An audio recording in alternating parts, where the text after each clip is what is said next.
అందరికీ నమస్కారం.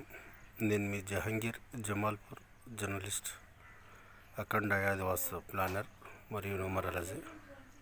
ఇంటికి సెప్టింగ్ ట్యాంక్ ఇంకుడు గుంత అనేది మూలకు కాకుండా మరియు సెంటర్ కాకుండా ఇలా ఈ విధంగా ఏర్పాటు చేసుకుంటే బాగుంటుంది.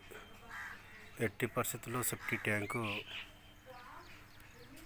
ఆగ్నేయం మూలలో కానీ ఉత్తర వాయు మూలలో కానీ ఏర్పాటు చేసుకోకూడదు.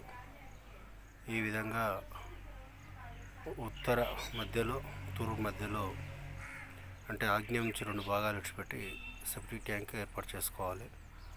అప్పుడే అది సరైన ప్లేస్. మనం ఈ విధంగా ఏర్పాటు చేయించడం జరిగింది సెప్టిక్ ట్యాంక్. మీరు కూడా ఎవరైనా ఇల్లు నిర్మాణం చేసుకుంటే ఎట్టి పరిస్థితుల్లో మూలకు కాకుండా ఈ విధంగా సెప్టిక్ ట్యాంకు తూర్పాగ్నేయంకు 2 భాగాలు, ఉత్తరాగ్ని వాయువులో 2 భాగాలు వదిలిపెట్టి సెప్టిక్ ట్యాంక్ ఏర్పాటు చేసుకోగలరు.